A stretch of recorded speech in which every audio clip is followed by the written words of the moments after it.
অপেক্ষার পালা শেষ। এই মুহূর্তে মঞ্চে আহ্বান করছি আসিফ আদনান ভাইকে।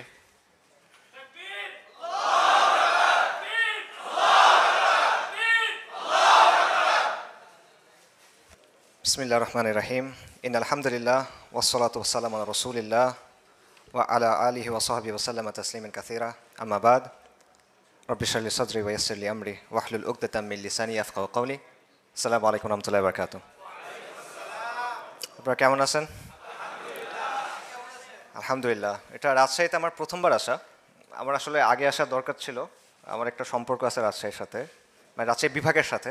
আমার ইনলজ, আমার শ্বশুরবাড়ি নওগাঁ, তো আগে আসা দরকার ছিল। আপনাদের সাথে আসা হলো আর কি, ইনশাল্লাহ।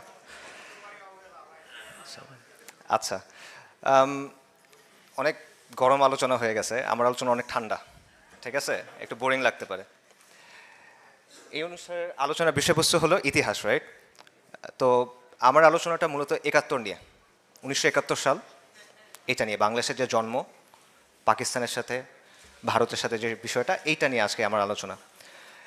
এবং এটা আসলে আমাদের ইতিহাসের অনেক গুরুত্বপূর্ণ একটা অধ্যায়, সবচেয়ে গুরুত্বপূর্ণ অধ্যায় না। এখানে একটা সমস্যা আছে, সেটা হলো যে আমাদের দেশে একটা টেন্ডেন্সি আছে যে এটাই ইতিহাসের শুরু আমাদের, এবং এটাই ইতিহাসের শেষ। সব কিছু এখান থেকে ৭১ই শুরু ৭১ই শেষ, এরকম একটা টেন্ডেন্সি আছে। বিশেষ করে আওয়ামী লীগের মধ্যে এই টেন্ডেন্সিটা বেশি আছে। তো এটা একটা বড় সমস্যা। এটা হলে এটার ফলে বিভিন্ন ধরনের উগ্রবাদী টেন্ডেন্সি তৈরি হয় আর কি, যেটা আমরা আওয়ামী লীগের সময় দেখছি। এবং ইভেন বাংলাদেশি জাতীয়তাবাদ যেটাকে বলা হয়, সেটাও এই টেন্ডেন্সি থেকে মুক্ত না, কারণ ওটাও স্টার্টিং পয়েন্টটা ধরে ৭১ সালকে, ঠিক আছে? ৭১ সালকে ধরেই তো বাংলাদেশি জাতীয়তাবাদ আসবে কোত্থেকে, বাংলাদেশ হওয়ার পরে, তার আগে তো আসতেছে না। তো এটা তো এই ৭১ কেন্দ্রিকতা, এটা ক্ষতিকর। কিন্তু ৭১ একটা খুব গুরুত্বপূর্ণ অধ্যায়, এবং এটা সলভ করার দরকার আছে, এটা নিয়ে আলোচনা করার দরকার আছে। It is one of the most important chapters in the history of this land. এই ভূখণ্ডের ইতিহাসের সবচেয়ে গুরুত্বপূর্ণ অধ্যায়গুলোর একটা এটা। এবং এটা নিয়ে এই জন্য আমাদের ভালো রকমের পড়াশোনা, বোঝাপড়া, অ্যানালিসিস, অবস্থান থাকা দরকার। এবং এটা একটা বিশেষ দরকার আছে, কারণ এটাকে নিয়ে বা এটাকে ইউজ করে ইসলাম নিয়ে কিন্তু প্রশ্ন তোলা হয়। বিশেষ করে ইসলামের যে রাজনৈতিক প্রকল্পগুলো আছে, সেটা নিয়ে কিন্তু প্রশ্ন তোলার ক্ষেত্রে এটা ব্যবহার করা হয়। আচ্ছা, সো এই কারণে ডিটেইলে এই বিষয়টা নিয়ে একটু আলোচনা করার দরকার। কিন্তু সমস্যা হলো যে আমরা ডিটেইল আলোচনা করতে পছন্দ করি না। আমরা চাই এক লাইনের সামারি, যে ও খারাপ ছিল, ও ভালো ছিল, বা এইটা বা ওইটা, এই টাইপের এক লাইনের সামারি আমরা চাই। বাট এখানে আসলে বিভিন্ন ধরনের জটিলতা আছে, একটা জট আছে। তো আমি চেষ্টা করব কিছুটা এখানে আলোকপাত করার, ইনশাআল্লাহ। তো এখানে ইসলাম কোথায় আসবে? ইসলাম যেটা করবে সেটা হলো, ইসলাম আমাদেরকে একটা ফ্রেম দেয়, একটা ফ্রেমওয়ার্ক দেয়, যেটা টাইমলেস, চিরন্তন। যে কোনো সময় আমরা এটা প্রয়োগ করতে পারবো, কাজে লাগাতে পারবো। এখন আমাদের কাজ হলো লোকাল রিয়ালিটি, আমাদের যে এই অঞ্চলের বা এই সময়ের, এই সমাজের যে বাস্তবতা, সেটা অনুযায়ী ইসলামের এই ফ্রেমওয়ার্কটাকে প্রয়োগ করা। এটা হলো আমাদের দায়িত্ব, ঠিক আছে? গ্রাউন্ড রিয়েলিটি বোঝা, সমাজকে বোঝা, সমাজের পালস বোঝা, এবং সেটা অনুযায়ী নিজেদের দাওয়া যেটা, সেটাকে ক্যালিব্রেট করা, সেটা অনুযায়ী নিজের দাওয়াটাকে রেডি করা, এটা একটা গুরুত্বপূর্ণ বিষয়। এবং এটা দাওয়ার ক্ষেত্রে, দিনের কাজের ক্ষেত্রে এহসানের অংশ, এক্সেলেন্সের অংশ। আপনি যেন তেনভাবে কাজ করতে পারেন, কিন্তু এটা তো উচিত না। আপনার উচিত এহসানের সাথে কাজটা করা। সো এই জন্য এই রিয়ালিটিটা বোঝা, সমাজ বাস্তবতা, গ্রাউন্ড রিয়ালিটি বোঝা, এবং সেটা অনুযায়ী প্রেজেন্ট করাটা জরুরি। এবং আবারও এখানে ৭১-এর প্রয়োজনীয়তা চলে আসে। পাশাপাশি এখানে একটা ছোট্ট পয়েন্ট বলি, এটার মানে এটা না যে গ্রাউন্ড রিয়ালিটি বুঝতে হবে, প্রেক্ষাপট বুঝতে হবে, ওভাবে ইসলামকে প্রেজেন্ট করতে হবে, এটা সত্য। তার মানে এটা না যে ইসলামকে চেঞ্জ করতে পারবো আমি। এটা হলো প্যাকেজিং আর প্রেজেন্টেশনের বিষয়। মনে করেন পাঠাও রাইডার, ঠিক আছে? পাঠাও রাইডার, সে একটা পার্সেল নিয়ে যাচ্ছে। পার্সেলটা সে চেঞ্জ করতে পারবে না, পার্সেলটা সে খুলতে পারবে না, এখানে কোনো কিছু সে বদলাতে পারবে না। কিন্তু সে এটা কীভাবে ডেলিভারি করবে, প্রেজেন্টেশনটা, এখানে তার অপশন আছে। সে হইতে পারে যে বেল দিল, দরজা খুললো, এটা উড়ায় মারলো তার মুখের উপরে, এটা একটা অ্যাপ্রোচ হইতে পারে। আরেকটা হইতে পারে যে সে সালাম দিল সুন্দর করে, বুঝে পাইছেন স্যার, সব কিছু ঠিক আছে কিনা, থ্যাংক ইউ, এটসেট্রা। এটা আরেকটা অ্যাপ্রোচ। সো এটা প্রেজেন্টেশনের বিষয়, এটা সাবস্টেন্স চেঞ্জ করার বিষয় না। ইসলাম ইসলামের মতোই থাকবে, আপনার প্রেজেন্টেশনের ক্ষেত্রে আপনি গ্রাউন্ড রিয়ালিটিগুলো মাথায় নেবেন। আচ্ছা, এখন ৭১-এর পরে একটা কথা আসতে পারে যে ৭১-এর পর তো আসলে ৫৩ বছর হয়ে গেছে, এখনও এই আলোচনাগুলো জরুরি কিনা? জরুরি, কারণটা হলো এই প্রশ্নগুলো এখনও মীমাংসিত হয় নাই। ৭১ নিয়ে নানা ধরনের ন্যারেটিভ বা নানা ধরনের বয়ান আছে। সেই বয়ানগুলো একটা আরেকটা আবার সাংঘর্ষিক, একটা একটার সাথে মিলে না, কনফ্লিক্টিং। এবং যেমন ধরেন পাকিস্তানের একটা ন্যারেটিভ আছে, একাত্তরে আসলে কী হয়েছিল, একাত্তরে কী হয়েছিল, ভারতীয় একটা ন্যারেটিভ আছে একাত্তরে কী হয়েছিল, আওয়ামী বা চেতনাবাদী একটা ন্যারেটিভ আছে একাত্তরে কী হয়েছিল সেটার, এবং বাংলাদেশে ইসলামী ঘরানা যেগুলো আছে তাদেরও কিছু ন্যারেটিভ আছে, আবার এখানেও ডিফারেন্ট ন্যারেটিভ আছে, এমন না যে সবার একটাই ন্যারেটিভ, এখানেও কিছু পার্থক্য আছে। সো অনেকগুলো স্রোত আছে, অনেকগুলো ধারা আছে, অনেকগুলো জট এখানে আছে, এই কারণে এই ব্যাপারগুলো আবার একটু রিভিজিট করা জরুরি। তা আমি এখানে যেটা করব, আমি কিছু কোটেশন আপনার সামনে দিব, কিছু উদ্ধৃতি দিব, কিছু তথ্য দিব, এগুলো তো বলার সময় সাইট করা যাবে না, রেফারেন্স দেওয়া যাবে না। আমি মূলত দুটা বই থেকে এগুলো আনতেছি। একটা হলো তাজ হাসমি সাহেবের একটা বই আছে 50 ইয়ার্স অফ বাংলাদেশ, আরেকটা হলো মাহমুদুর রহমান সাহেব, আমার দেশের সম্পাদক সাংবাদিক ডক্টর মাহমুদুর রহমান, ওনার একটা বই আছে the political history of Muslim Bengal. ওইগুলো দুটোই একাডেমিক বই, সেখানে তারা প্রাইমারি সোর্স সাইট করছেন, আমি সেখান থেকে উদ্ধৃতিগুলো নিচ্ছি, আলাদা করে আর সাইটেশন করতেছি না এখন, কারণ বক্তব্যের সময় আসলে এটা করার সুযোগ নাই। এবং এই দুজনই কিন্তু anti Indian, anti Awami League এবং ন্যাশনালিস্ট হিস্টোরিয়ান, আপনার বলার সুযোগ নাই যে তারা আওয়ামী হিস্ট্রি বলতেছেন, এটা বলে রাখলাম কারণ পরে অনেক কথা আপনাদের কাছে কঠিন মনে হবে। আচ্ছা, প্রথমে দেখেন যে 71 নিয়ে ন্যারেটিভগুলো কী কী আছে। একটা হলো পাকিস্তানের একটা ন্যারেটিভ আছে যে 71 হলো শেখ মুজিব হলো একটা গাদ্দার, বিশ্বাসঘাতক, সে ভারতের সহায়তায় পাকিস্তানকে ভাগ করে দিছে। এটা হলো মূলত পাকিস্তানের ন্যারেটিভ। এবং এখানে যুদ্ধ করছে কারা, হিন্দুরা, ভারত যাদেরকে সাপোর্ট করছে সেই কমিউনিস্টরা, এবং আওয়ামী লীগের কিছু অংশ। সাধারণ মানুষ মুসলিমরা এগুলো বুঝে নাই, তারা ইন্ডিয়ার ট্র্যাপে পা দিছে এবং দেশটা আসলে আলটিমেটলি ভাগ হয়ে গেছে, এবং এগুলো সবগুলোর নেতৃত্ব দিছে শেখ মুজিবুর রহমান। এটা হলো পাকিস্তানের ন্যারেটিভ। আচ্ছা, ভারতের ন্যারেটিভ কি? ভারতের ন্যারেটিভ ইন্ডিয়ান অনেক সিনেমাতে আপনি দেখবেন যে 71 সালে ভারত আর পাকিস্তানের যুদ্ধ হয়েছে, যুদ্ধে ভারত জিতছে, যেটার রেজাল্ট হলো বাংলাদেশ, তারা বাংলাদেশকে আলাদা করে ফেলছে। আওয়ামী লীগের ন্যারেটিভ কি? আওয়ামী লীগের ন্যারেটিভ হলো যে 71-এ মানে শেখ মুজিব, আমাদের ন্যারেটিভ শুরু শেখ মুজিব, শেষ মুজিব, মাঝখানেও শেখ মুজিব, আর কিছু নাই, যে এই পুরো জিনিসটা শেখ মুজিবুর রহমান করছে, বাঙালি জাতিকে উনি মুক্ত করছেন, তার নেতৃত্বে, তার উদ্যোগে বলা যায় যে একক চালিকা শক্তি উনি, তার মাধ্যমে এটা হয়েছে। এবং অনেকে তো এমনও বলছে যে একটা অনিচ্ছুক জাতিকে, এটা মুনতাসির মামুনের কথা, একটা অনিচ্ছুক জাতিকে শেখ মুজিবুর রহমান স্বাধীনতা এনে দিছে, এরকম একটা কথা, এটা আওয়ামী ন্যারেটিভ। আচ্ছা, জামাত ইসলামের এখানে একটা ন্যারেটিভ আছে, তাদের একটা ঐতিহাসিক রোলও আছে এখানে। দল হিসেবে জামাত ইসলামী 71-এর যেই লড়াইটা বা যুদ্ধটা বা সিভিল ওয়ার যেটাই বলেন, এখানে তারা পাকিস্তানের আর্মির বা পাকিস্তানের শাসক গোষ্ঠীর পক্ষে ছিল, এবং তাদের তিনটা রিজন ছিল মূলত, আমি যেটা বুঝি।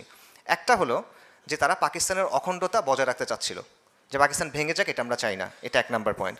দুটা ছিল, তাদের অ্যাসেসমেন্ট ছিল যে বাংলাদেশ যদি আলাদা হয়ে যায় তাহলে এটা বেসিক্যালি ভারতের একটা ভেসেল স্টেট হয়ে যাবে, করজ রাজ্য হয়ে যাবে, এটা একটা তাদের অ্যাসেসমেন্ট ছিল। তৃতীয় একটা অ্যাসেসমেন্ট ছিল যে আলটিমেটলি যারা এই জাতীয়তাবাদী আন্দোলনটা করতেছে এরা বেশিরভাগই কমিউনিস্ট, এরা বেশিরভাগই উগ্র ন্যাশনালিস্ট বা বাঙালি জাতীয়তাবাদী যারা, সো এরা আলটিমেটলি ভারতের সাথে এদের একটা আতাত আছে, ঠিক আছে। সো এই কারণে তারা এটার পক্ষে ছিল না। সো এটা হলো জামাতে ইসলামের অবস্থান।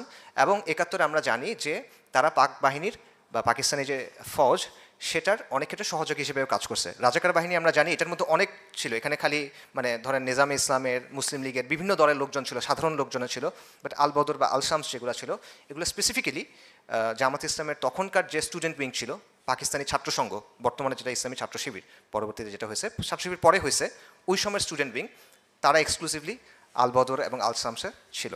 সো এটা হলো তাদের অবস্থান। অন্যান্য ইসলামী দল বা ইসলামী ঘরানার অবস্থানগুলো কী ছিল?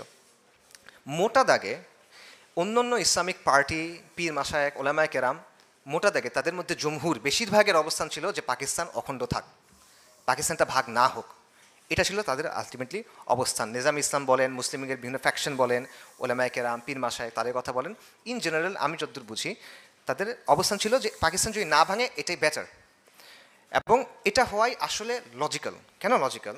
কারণ দেখেন, পাকিস্তান গঠন হয়েছিল অনেক কষ্টের পরে, অনেক কুরবানির পরে, অনেক আত্মত্যাগের পরে, এবং পাকিস্তান গঠন হয়েছিল খুব ভালো একটা উদ্দেশ্য নিয়ে, লা ইলাহা ইল্লাল্লাহর নামে পাকিস্তান গঠন হয়েছিল, ঠিক আছে, এটা একদম স্লোগানই ছিল পাকিস্তানের, এবং এটার জন্য অনেক আন্দোলন মুসলিমদের করতে হয়েছিল। তো এত কষ্ট করে যে দেশটা পাওয়া গেছে মাত্র 24 বছরের মধ্যে সেটা ভেঙে যাচ্ছে এবং আপনি পড়ে যাচ্ছেন ইন্ডিয়ার একদম পেটের ভিতরে, এই জিনিসটা লজিক্যালি অনেকের কাছে মনে হইতেই পারে যে এটা তো আসলে আমরা চাই না, এবং ইন্ডিয়ার আগ্রাসনের সামনে তো আমরা একদম এক্সপোজ হয়ে যাচ্ছি তখন। এই অবস্থানটা থাকে যে ইন্ডিয়ার করজরাজ্য আপনি হয়ে যাব। সো এই অবস্থানটাও ছিল, এবং এই কারণে ওলামায়ে কেরাম বা ইসলামী ঘরানার ইন জেনারেল আমি যদি বলি অবস্থানটা ছিল যে তারা আমভাবে পাকিস্তান টিকে থাকুক এই অবস্থানটার পক্ষেই ছিলেন। আচ্ছা, এখানে দুটা ইন্টারেস্টিং পয়েন্টও আছে, সেটা হলো যে এখন বা আগেও আমরা হয়তো বা দেখছি যে অনেকেই যেটা করেন যে সেকুলার শাসক যারা আছেন, সেকুলার সিস্টেমে যারা শাসন করেন, তাদের উপর শরী শাসকের হুকুম দেন, উলুল আমর বলেন। সেকুলার শাসক কিন্তু উলুল আমর, এরকম কথা বলা হয়।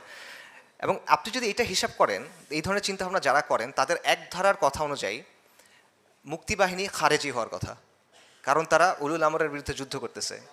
এবং আরেক ঘটনার অবস্থান অনুযায়ী মুক্তিবাহিনী বাগি হওয়ার কথা, বাগাওয়াত করছে, বিদ্রোহী করছে। সো এটাও হওয়ার কথা। এবং এটা কিন্তু জাস্ট আমি কথার কথা বলতেছি না, পাকিস্তান আর্মি কিন্তু বা পাকিস্তান গভর্নমেন্ট কিন্তু তখন পাকিস্তানে হ্যাঁ ওইদিকে আর কি, ওই সাইডে পশ্চিম পাকিস্তানে তখন তারা কিন্তু বলছিল এটা জিহাদ, তারা বলছিল এটা জিহাদ ফি সাবিলিল্লাহ।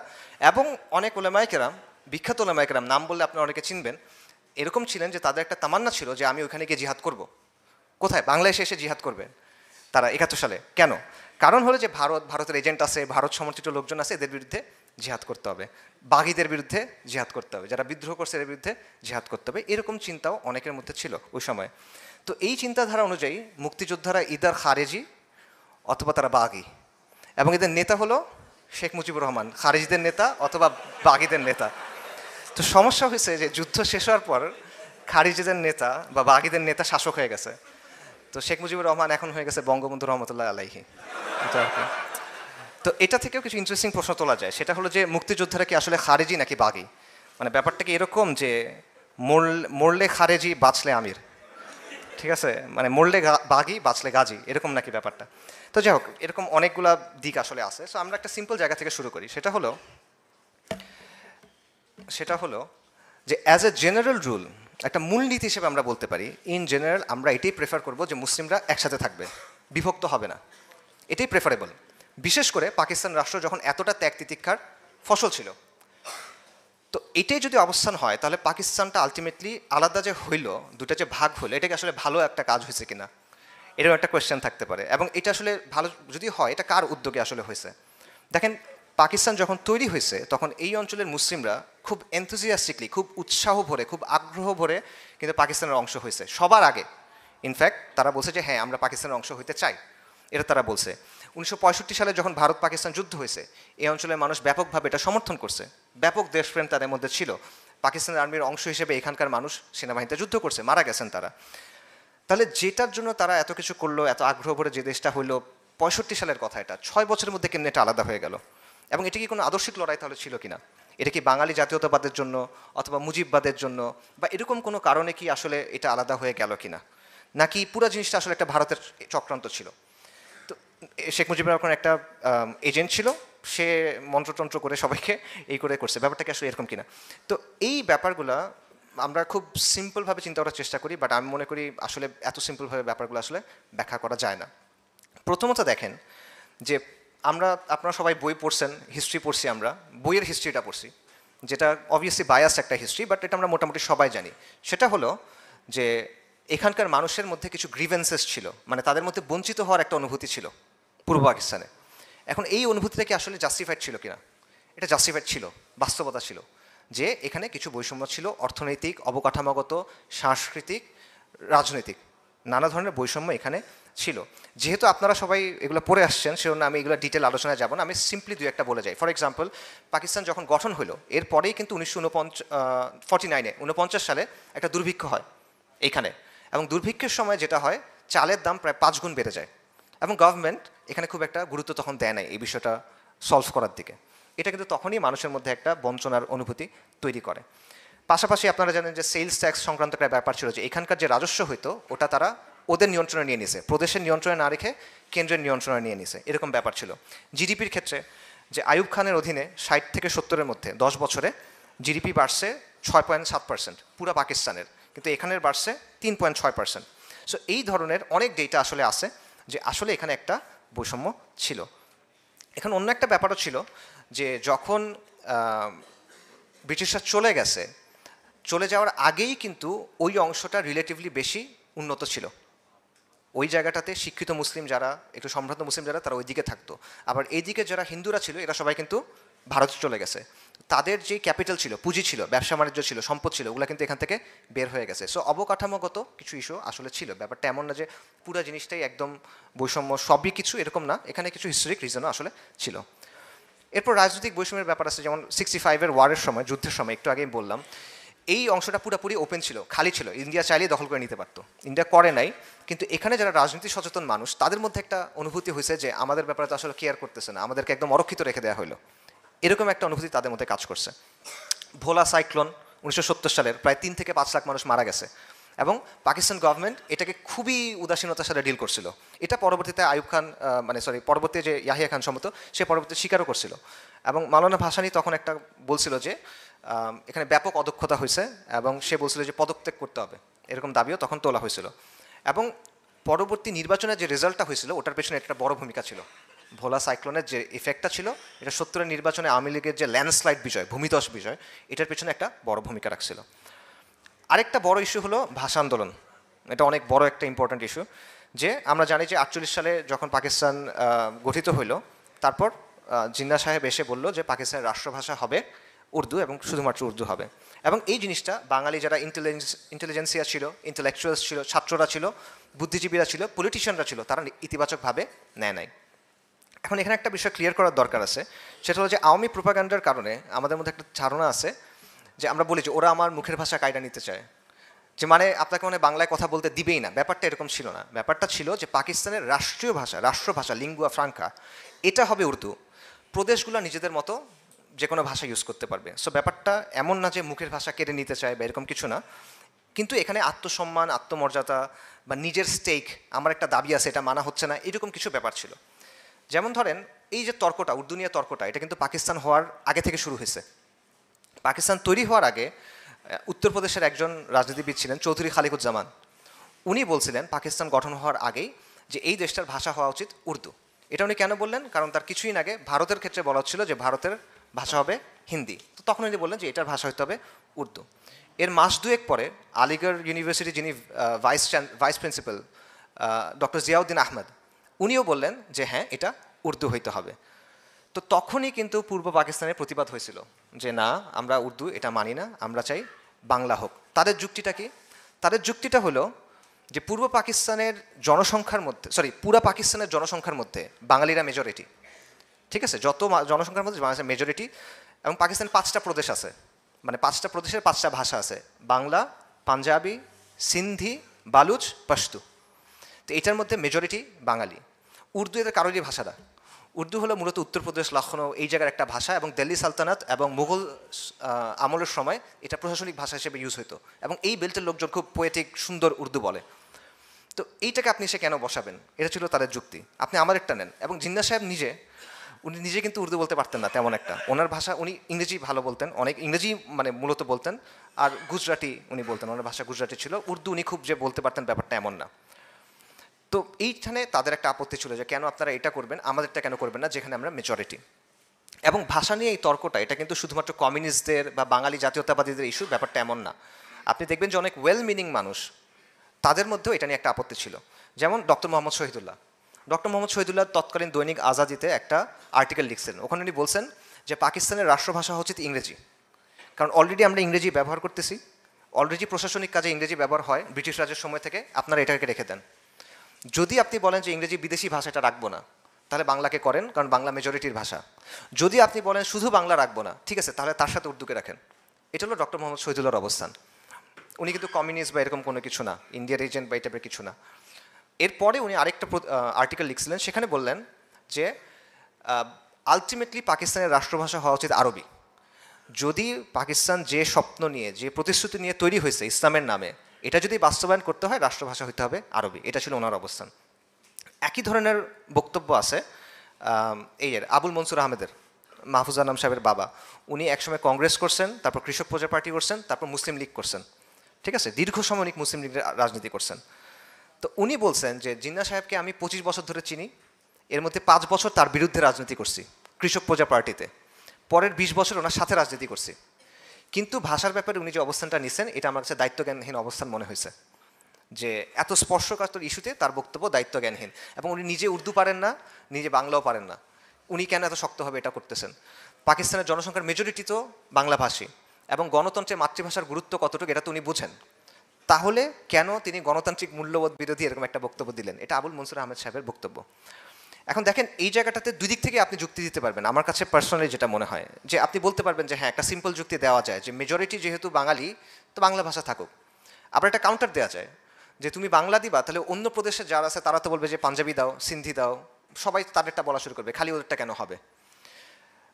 সো আমি এগুলো দিব না, আমি অন্য একটা ভাষা দিব, এবং সেটা হতে পারে যেটা মুঘলদের সময়ে প্রশাসনিক ভাষা ছিল, উইচ ইজ উর্দু, এই কারণে আমি উর্দু দিলাম, এই যুক্তি দেওয়া যেতে পারে। আবার তখন এই দিকটা থেকে কাউন্টার দেওয়া যাইতে পারে যে তুমি যদি আরেকটা ভাষায় দাও তাহলে ইংলিশ দাও, কেন উর্দু দিবা, উর্দু তো আমার নতুন করে শিখতে হবে, লিখতে হবে, এই সেই নানা জিনিসপত্র আছে, তুমি ইংলিশ দাও, ইংলিশ তো অলরেডি প্রচলিত হয়ে আছে। এরকম নানা ধরনের যুক্তি আসলে দেওয়া যায়। আমার কাছে এটা জমি জমা তর্কের মতো মনে হয়, মানে এটা আপনি কন্টিনিউয়াস যুক্তি দিতে পারবেন, আমার লাগবে, এটা কেউ ছাড়ার কিছু নেই, এরকম একটা ব্যাপার হয়ে গেছে। কিন্তু মূল পয়েন্টটা যেটা আমার কাছে যেটা মনে হয় সেটা হলো পাকিস্তানের তৎকালীন সরকার এই ইস্যুটা হ্যান্ডেল করছিল কীভাবে। তর্কটা ঠিক আছে, তর্কের জায়গায় আছে, সবার লজিক আছে, ওকে ফাইন, তারা তর্ক করে যাচ্ছে, বাট আপনি এটা হ্যান্ডেল করলেন কেমনে? পাকিস্তান হ্যান্ডেল কেমনে করছে এটা আমরা জানি। সেটা হলো 21 ফেব্রুয়ারিতে মিছিল হয়েছে, বিক্ষোভ মিছিল হয়েছে রাষ্ট্রভাষা বাংলার দাবিতে, তারা সেখানে ফায়ার করছে এবং মানুষ মারা গেছে। তখন এটা বাস্তব, তো এটা আমরা জানি, মানুষ মারা গেছে। এবং এই ঘটনার পর কী হয়েছে, এই ঘটনার কারণে যেটা ছিল ছোট একটা ইস্যু, যেটা হয়তো বা পলিটিক্যালি কনসিয়াস কিছু মানুষ এটা নিয়ে কথাবার্তা বলতেছিল, স্টুডেন্টরা, বুদ্ধিজীবীরা, এই টাইপের লোকজনরা, সেটা হয়ে গেল একটা জাতীয় ইস্যু। বদরুদ্দিন ওমর সাহেব তার বইতে বলতেছেন যে 21 ফেব্রুয়ারির পর এটা একটা গণ আন্দোলনে পরিণত হয়ে গেল রাতারাতি।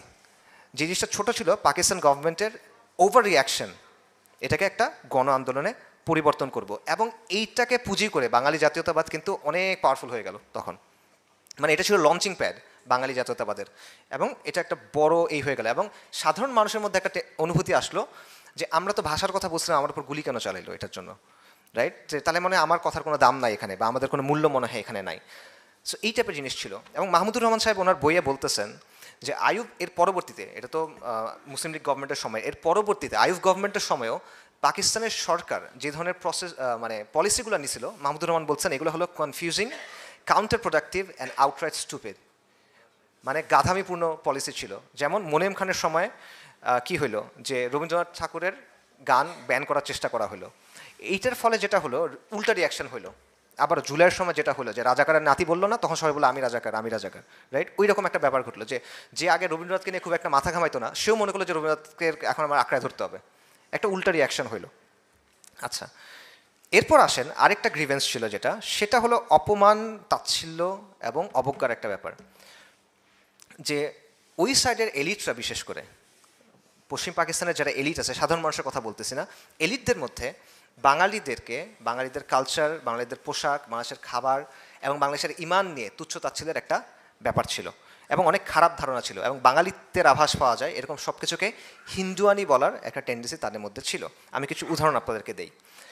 কুদরতুল্লাহ সাহাব নামে একজন সিনিয়র আমলা ছিল এবং কূটনীতিবিদ ছিল, উনি পাকিস্তানি, মানে অবাঙ্গালি, ঠিক আছে? উনি একটা ঘটনা বলতেছেন ওনার আত্মজীবনীতে, যে একবার করাচিতে একটা মিটিং হচ্ছে, তখন তৎকালীন পাকিস্তানের যে অর্থমন্ত্রী তার অফিসে, গোলাম মোহাম্মদ সাহেবের অফিসে বৈঠক কেন হচ্ছে, যে করাচির সরকারি যে অফিসগুলো আছে এবং আবাসিক যে অ্যাপার্টমেন্টগুলো আছে, সরকারি অফিস, আবাসিক অ্যাপার্টমেন্ট, এগুলোর জন্য স্যানিটারি সাপ্লাই কেনা হবে, স্যানিটারি সাপ্লাই, বাথরুমের ওয়াশ বেসিন, কমর টমর, এই হিসেবে জিনিসপত্রগুলো। তো এই সময় শিক্ষামন্ত্রী ছিলেন ফজলুর রহমান সাহেব, বাঙালি। তো উনি বললেন যে ঢাকার জন্য তো এগুলো কিছু কেনা দরকার। তখন সবাই হাসা শুরু করছে, হেসে বলতেছে তোমরা বাঙালিরা তো কলা গাছের পেছনে গিয়ে প্রয়োজন ছাড়ো, তোমার জন্য কমর কেন লাগবে, ওয়াশ বেসিন দিয়ে তোমরা কী করবা, এই টাইপের একটা কথা বললো। এটা কুদরতুল্লাহ সাহেব বলছেন তার আত্মজীবনী সাহাবনামাতে। তো উনি বলতেছেন এই ঘটনা বর্ণনা করে যে এই জিনিসটার পরেই মানে অলরেডি তারা তাদের চিন্তার মধ্যে এটা ভাগ হওয়ার ব্যাপারটা করে ফেলতেছে। বাংলাদেশটা যে মানে এই দেশটা যে টিকবে না, এই ব্যাপারটা অলরেডি তাদের চিন্তা থেকেই জিনিসটা চলে আসতেছে। আপনি এভাবে তাচ্ছিল্য করলে তো হবে না। আতাউর রহমান খান সাহেব, বাঙালি, 1956 থেকে 58 পর্যন্ত এখানের মুখ্যমন্ত্রী ছিলেন পূর্ব পাকিস্তানের। তার লেখায় উনি এরকম তার ব্যক্তিগত পথোপথনের অনেক এক্সাম্পল নিয়ে আসছেন যে এইখানের ব্যাপারে ওইখানকার এলিটদের, আবার আমি সাধারণ মানুষের কথা বলতেছি না, পলিটিক্যাল এলিটদের, মিলিটারি এলিটদের দৃষ্টিভঙ্গিটা কীরকম ছিল। তারা মানে যেমন কেউ কেউ বলতেছিল যে তোমাদের সবসময় পূর্ব পাকিস্তানি যারা, তোমার বাঙালি যারা, তোমাদের উচিত সারা জীবন আমাদের প্রতি কৃতজ্ঞ থাকা, এরকম একটা কথা। আবার বলতেছে যে তোমরা কখনোই আসলে পাকিস্তানের অংশ ছিল না, পাকিস্তানের যে কনসেপ্ট তোমরা এটার অংশ ছিল না। এটা এক অর্থে সত্য কথা। আসলে পাকিস্তানের ইনিশিয়াল যখন কনসেপ্টটা করা হয়েছিল সেখানে ছিল Punjab, north West frontier Province, যেটা পশতুন অঞ্চলগুলো, কাশ্মীর, বালুচিস্তান এবং এগুলোর নামের অংশ নিয়ে নিয়ে পাকিস্তান নামটা করা হয়েছিল। তো এখানে বাংলা আলটিমেটলি ইনিশিয়ালি ছিল না, বাংলা থাকার কথা ছিল না। সো এইটা বলছিল। এবং অ্যান্থনি ম্যাসকারেনহাসের কথা আপনারা জানেন, লেগেসি অফ ব্লাডের যে রাইটার, তার একটা বইয়ে, এই বইতে না অন্য একটা বইয়ে একটা ঘটনা আছে যে বাঙালি মুসলিমদের ইমান নিয়ে এবং মানে তাদের ইমানি অবস্থা, তাদের যে মুসলমানিত্ব, এটা নিয়ে প্রশ্ন তোলার একটা ব্যাপার সেখানে ছিল এবং কন্টিনিউয়াসলি এটা হইতো। এবং এইখানকার একজন পূর্ব পাকিস্তানের গভর্নর ছিল পাঞ্জাবি, ফিরোজ খান নুন। সে বলতেছে যে বাঙালিরা তো অর্ধেক মুসলমান, বাঙালিরা তো অর্ধেক মুসলমান, এবং বলছে যে এরা তো আসলে ঠিক মতো করে নাই, সুন্নতে খতনা যেটা ঠিক মতো এটা করে নাই এরা, এবং এরা তো এই যে মুরগি যে হালাল করতে হয় জবাই করে, এটাও তো এরা পারে না ঠিক মতো। এবং এইটার পরে মাওলানা ভাসানী তার এক এইতে বলতেছেন, বক্তব্যে বলতেছেন, ভাষণে, যে আমাদের মুসলমানিত্ব আমরা কি এখন লুঙ্গি তুলে তোমাদের প্রমাণ করে দেখাবো, রেগে বলতেছে আর কি। তো একবার আপনি তাকে বলতেছেন খতনা ছাড়া মুসলিম, একবার বলতেছেন অর্ধেক হিন্দু। এই ব্যাপারটা আসলে মানে এটা হয় না আসলে। আপনি যদি একসাথে থাকতে চান, এভাবে তুচ্ছ তাচ্ছিল্য অবজ্ঞা করলে এটা আসলে হয় না। আমি যদি আপনার সাথে থাকবো, আমি আপনার সাথে কন্টেস্টে এরকম বললে আপনি আমার সাথে থাকবেন কিনা, আসলে জাস্ট হয় না। পাশাপাশি দেখেন ৭১-এর নির্বাচনের ব্যাপারটা দেখেন। ৭১-এর নির্বাচনে আওয়ামী লীগ ল্যান্ডস্লাইড জিতছে কোনো প্রশ্ন ছাড়া, তাই না? বিপুল ব্যবধানে বিজয় যেটাকে বলা হয়। কিন্তু পাকিস্তানের এলিট যারা ছিল, মিলিটারি এলিট এবং পলিটিক্যাল এলিট, তারা এটা মানতেই পারতেছে না যে একটা বাঙালি পাকিস্তানের প্রধানমন্ত্রী হবে, এবং তারা আলটিমেটলি ক্ষমতা কিন্তু হস্তান্তর করে নাই, যেই কারণেই ২৫শে মার্চ, যেই কারণেই ১৬ ডিসেম্বর। ঠিক আছে না? সো এই জায়গাতে ওই জিনিসটা যে এটা আসলে সম্ভব নয় একটা বাঙালিকে আমরা দিব।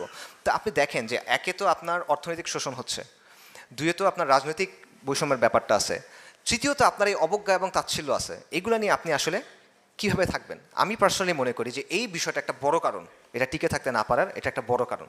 এবং আমি বলবো যে আজকেও পাকিস্তানে এই ব্যাপারটা ঘটতেছে, দুইটা জায়গায় ঘটতেছে। একটা হলো বালুচিস্তান, একটা হলো ওয়াজিরিস্তান বা খাইবার পাখতুনখোয়া যেটা। বালুচিস্তানে তারাও এখানে বৈষম্যের শিকার, তারাও অবজ্ঞার শিকার। তারা আলাদা হইতে চায়, আমাদের মতো ৭১-এর মতো জাতীয়তাবাদ এবং কিছুটা সমাজতন্ত্রের মিক্স এটা দিয়ে। ঠিক আছে? বালুচ লিবারেশন ফ্রন্ট আপনারা দেখবেন নানা ধরনের কাজকর্ম করে, এদের আদর্শ এটা। আর ওয়াজিরিস্তান বা নর্থ ওয়েস্ট ফ্রন্টিয়ারে যারা আলাদা হতে চায়, তারা আলাদা হতে চায় ইসলামকে ধরে, যে তারা বলছে আমরা প্রযোজন তো নাই, আমরা পাকিস্তানে যুক্ত হয়েছিলাম শরিয়ার কথা শুনে, তোমরা শরিয়া কায়েম করো নাই, অনেক বছর হয়ে গেছে ভাই, পারবো না, আমরা আলাদা হয়ে যাবো, আমরা ইসলামী শরিয়া লাগবে। এটা নিয়ে তারা করতেছে। সেম ওখানেও কিন্তু এই বৈষম্যটা আছে, এই তুচ্ছ তাচ্ছিল্য আছে। পাকিস্তানের মিডিয়াতে বিশেষ করে পশতুনদের জঙ্গলি টঙ্গলি এরকম অনেকভাবে মানে তুচ্ছ তাচ্ছিল্য করার ব্যাপারটা আছে। আমি বলছি সেম জিনিসটা, আমি না, হিস্ট্রি বলতেছে সেম জিনিসটা আসলে বাংলাদেশের ক্ষেত্রেও হয়েছিল। আচ্ছা, সো দেখেন যে পাকিস্তানের দুইটা অংশ, এটা তৈরি হয়েছিল, দুইটা অংশের মধ্যে পার্থক্য হলো ২০০০ কিলোমিটারের। ভাষার পার্থক্য আছে, সংস্কৃতির পার্থক্য আছে। এখানে জোড়া লাগতো কী দিয়ে? ইসলাম দিয়ে, মুসলিম পরিচয়টা দিয়ে। কিন্তু যখনই এইটার চেয়ে জাত পাত বর্ণ এই সেই জিনিসপত্র যখন এটা প্রাধান্য পাইছে, তখন আলটিমেটলি এটা থাকবে না, এটা ভেঙে যাওয়ার অবস্থা ওইখানেই, দ্য ফেট ওয়াজ সিলড ওই সময়তেই। আচ্ছা, এবং তাজ হাশমি এবং মাহমুদুর রহমানের কমেন্টারি আমি বলি, তাদের বক্তব্য কি? তারা বলতেছেন যে ভারতে অনেকগুলো জাতি আছে, বাঙালি, পাঞ্জাবি, তামিল, গুজরাটি, মারোয়ারি, অনেক অনেক অনেক গোত্র। কিন্তু ভারত এদের মধ্যে যে সাংস্কৃতিক দূরত্ব আছে এটা মিটায়, এটা একটা ফেডারেশন হিসেবে রাখতে পারছে। পাকিস্তান এটা পারে নাই। কেন? কারণ পাকিস্তানের এলিট কখনো এটা চেষ্টাই করে নাই। তারা তাদের এই যে মানে অহংবোধ, এটা থেকে আসলে বের হইতে পারে নাই, এখনও বের হইতে পারে নাই, যে কারণে এটা একটা প্রয়োজনও তারা ফিল করে না, তখনও ফিল করে নাই, এখনও ফিল করতেছে না। এবং দুঃখজনক ঘটনা হলো যে ভারতের হিন্দুদের মধ্যে তাদের ধর্মে মানে ইলাহ অনেক, তাদের জাতপাতও অনেক, তাই না? তাদের তো কাস্ট কেস সিস্টেম আছে। এরপরও তারা একটা ঐক্য এবং সম্প্রীতি তৈরি করতে পারছে, যার কারণে এটা ভাঙে নাই। কিন্তু পাকিস্তান যেটা তৈরি হয়েছিল এক আল্লাহ, এক কিতাব, এক রসুল সাল্লাল্লাহু আলাইহি সাল্লামের উপরে, সেটা পারে নাই। এবং তারা বলতেছে যেটার কারণটা মূলত পাকিস্তানি এলিট এবং পলিটিক্যাল এলিট, মিলিটারি এলিট, এটা তাদের কথা। আচ্ছা, আরেকটা জায়গায় আমরা যদি যাই, সেটা হলো যে একটা চিন্তা আমাদের মধ্যে আছে যে এই যে আলাদা হয়ে গেল বাংলাদেশ, বা এই যে বাংলাদেশের জন্ম ঘটলো, এটার পিছনে মূল দায়টা হলো শেখ মুজিবুর রহমানের। মানে সেই মনে হয় বাংলাদেশকে আলাদা করতে হবে, পাকিস্তান ভেঙে ফেলতে হবে, এই চিন্তাটা মনে হয় উনিই নিয়ে আসছে। বাট এটা আসলে রিয়ালিটি না। তার আগেও এই চিন্তাটা ছিল, স্পষ্টভাবে ছিল, সামনে থেকেই ছিল।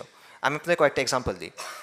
1949 সালে আওয়ামী মুসলিম লীগের নেতা আতাউর রহমান খান, তার কথা একটু আগে আমি বলতেছিলাম, ওই সময় একটা কনভেনশন হয়েছিল, গ্র্যান্ড ন্যাশনাল কনভেনশন। ওইখানে ঢাকায় আয়োজিত হয়েছিল। ওই গ্র্যান্ড ন্যাশনাল কনভেনশনে উনি স্বায়ত্তশাসনের কথা বলতেছিলেন, যে ফেডারেশনের স্বায়ত্তশাসন লাগবে। এবং এই জায়গায় এক্সাম্পল হিসেবে আনছে নেদারল্যান্ড এবং বেলজিয়ামের কথা। নেদারল্যান্ড এবং বেলজিয়াম একসময় একসাথে ছিল। বেলজিয়াম স্বায়ত্তশাসন চাইছিল, নেদারল্যান্ড দেয় নাই, তখন এটা আলাদা হয়ে গেছে। তুমি এক্সাম্পল এনে বলতেছিল যে আমাদের স্বায়ত্তশাসন দরকার। তো ওই সময় প্রধানমন্ত্রী ছিল লিয়াকত আলী খান। উনি বলতেছিল যে তোমরা তো আসলে হিন্দু সংস্কৃতি, হিন্দু সভ্যতার প্রতিনিধিত্ব করো এবং তোমরা আসলে আমাদের থেকে আলাদা হয়ে যেতে চাও। তো উনি এই করে বলতেছেন যে উনি এটার প্রতিবাদ করে বলছেন যে না, ব্যাপারটা এরকম না, তবে আপনি বাঙালিদেরকে চেনেন না, আমরা কখনোই বিহারের ফুল কন্ট্রোলে ছিলাম না এবং আমরা স্বাধীন অবস্থা 1000 বছর ধরে টিকায় রাখছি। এখন আপনারা যদি আলাদা হইতে বাধ্য করেন তাহলে আমরা আলাদা হয়ে যাবো, আমরা কারো দাসত্ব করবো না। অর্থাৎ এই চিন্তাটা প্রকাশ্যেই বলছে, গোপন কিছু না, এটা ওই সময়তেই ছিল। ইভেন যুক্তফ্রন্ট মন্ত্রিসভা যখন গঠন হয়েছে 1954 সালে, তখনও প্রভিন্সিয়াল অটোনমি অর্থাৎ প্রদেশের স্বায়ত্তশাসনের কথা তখনও ছিল। এবং ইস্ট পাকিস্তান কমিউনিস্ট পার্টি যেটা ছিল, এই কমিউনিস্ট পার্টির একটা রিপোর্ট তারা তৈরি করছিল 1959 সালে।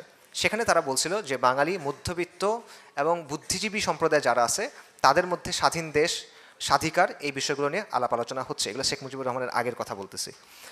মাওলানা ভাসানীর কথা, সবচেয়ে স্ট্রেইট কাট এই কথাটা বলছে মাওলানা ভাসানী। মাওলানা ভাসানী ছিল আসামে মুসলিম লীগের সভাপতি, মুসলিম লীগ করছেন, পাকিস্তানের জন্য প্রচুর আন্দোলন সংগ্রাম করছে, কষ্ট করছে, কোরবানি করছে। আচ্ছা, 1955 সালে পল্টনে একটা জনসভা হয়েছিল, সেখানে উনি প্রথমে বাংলাদেশে আলাদা হয়ে যেতে পারে এই কথাটা বলল। এরপরে 57 সালে বিখ্যাত একটা সম্মেলন আছে, কাকমারি সম্মেলন বলে। ওই কাকমারি সম্মেলনে উনি বলছেন যে পশ্চিম পাকিস্তান যদি পূর্ব পাকিস্তানের শোষণ বন্ধ না করে তাহলে অদূর ভবিষ্যতে এমন দিন আসিবে যখন পূর্ব পাকিস্তান হয়তো পশ্চিম পাকিস্তানকে বলবে আসসালামু আলাইকুম, মানে আসসালামু আলাইকুম মানে আমরা আলাদা হয়ে যাব। এইটা সে বলে দিয়েছে 1957 সালে, যে ওই সময়ই তার মধ্যে একটা চিন্তাভাবনা এরকম হয়তো বা ছিল। সিরাজ শিকদার পূর্ব বাংলা সর্বহারা পার্টির প্রধান, রাইট। তো 1968 সালে তার একটা থিসিস ছিল, পূর্ব বাংলা শ্রমিক আন্দোলনের থিসিস। সেখানে সে বলছে যে এখানের প্রধান দ্বন্দ্ব হলো যে পূর্ব পাকিস্তান হলো পশ্চিম পাকিস্তানের একটা উপনিবেশ এবং এটা থেকে মুক্ত হওয়ার জন্য গণতান্ত্রিক বিপ্লব প্রয়োজন। ঠিক আছে, এটা গণঅভ্যুত্থানের আগের কথা, 69-এর গণঅভ্যুত্থানের আগের কথা, এবং জাতীয় মুক্তি সংগ্রামের মাধ্যমে পাকিস্তানের উপনিবেশিক শাসন থেকে বের হয়ে যেতে হবে, এটা সিরাজ শিকদার তখন বলতেছে 68 সালে। 1963 বা 65 এই সময় ছাত্রলীগের একটা নেতা ছিল, ঢাকা অঞ্চলের সভাপতি আব্দুল আজিজ বাগমার। এই ব্যক্তি ওই সময় 3টা ইশতেহার বের করছিল, সেখানে সে স্বাধীনতার কথা বলছিল। এবং এই 3টা ইশতেহার কারা কারা লিখছে, একটা লিখছে ওই সময়কার অধ্যাপক মোফাজ্জল হায়দার চৌধুরী, আরেকটা লিখছে আহমদ শরীফ, হ্যাঁ আহমদ শরীফ সাহেব ঢাকা ইউনিভার্সিটির প্রফেসর ছিলেন, আরেকটা বাগমার নিজে লিখছে। এবং সে প্রথম প্রস্তাব করছিল যে এই বাংলাদেশ যখন স্বাধীন হবে এটার জাতীয় সঙ্গীত হওয়া উচিত আমার সোনার বাংলা।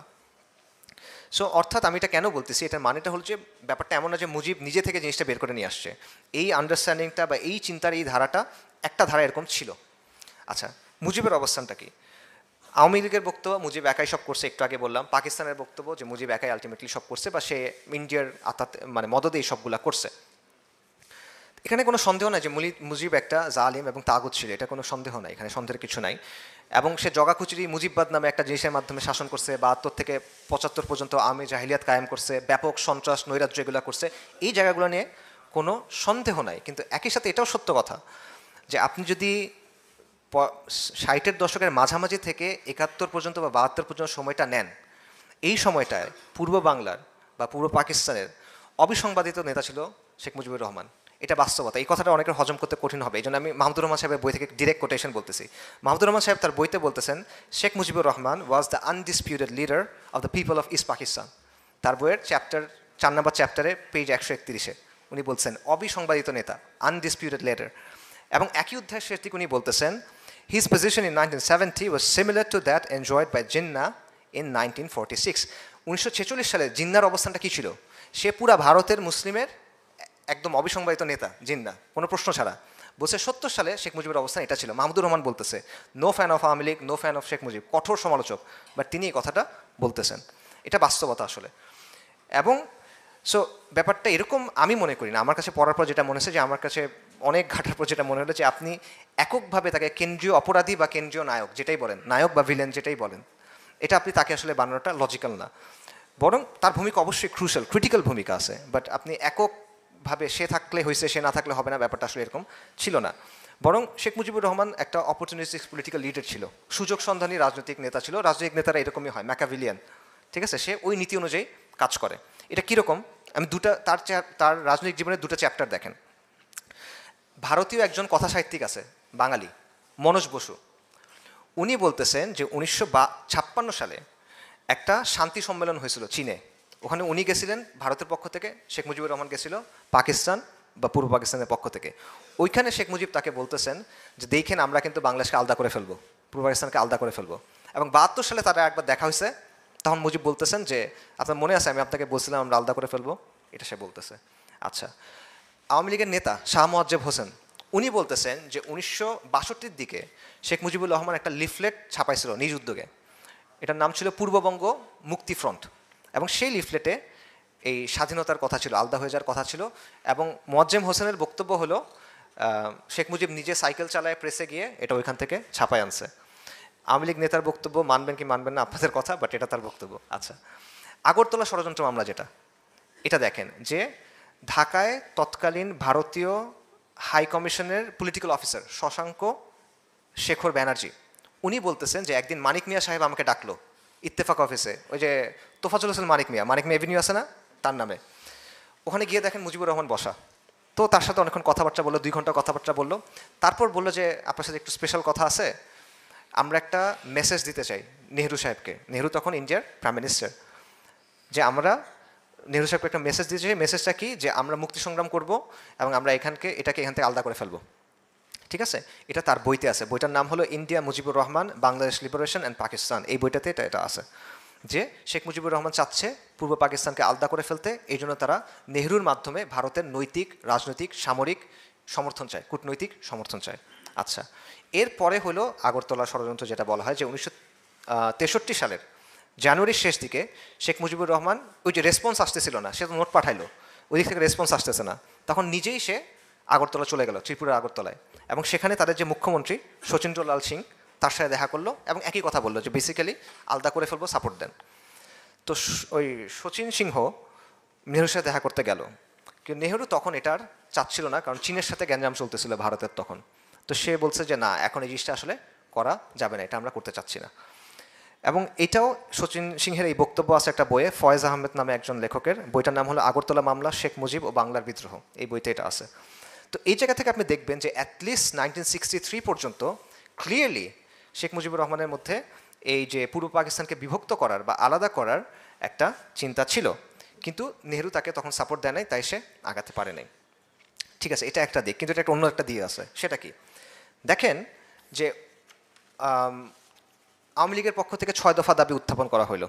আমরা জানি 6 দফাটা লিখছিল আসলে 2 জন আমলা, একজন নাম হলো রুহুল কুদ্দুস, একজনের নাম হলো আহমেদ ফজলুর রহমান। এরা সবাই মানে সিনিয়র সচিব টাইপের ছিল, এবং এটা মূলত ছিল একটা মানে রাজনৈতিক বক্তব্য হিসেবে, চাপ দেওয়ার একটা হাতিয়ার হিসেবে। রাজনৈতিক আলাপ আলোচনাতে অনেক বক্তব্য থাকে, দফা টফা প্রেজেন্ট করা হয় প্রেশারের জন্য, নেগোসিয়েশনের জন্য, এরকমভাবে।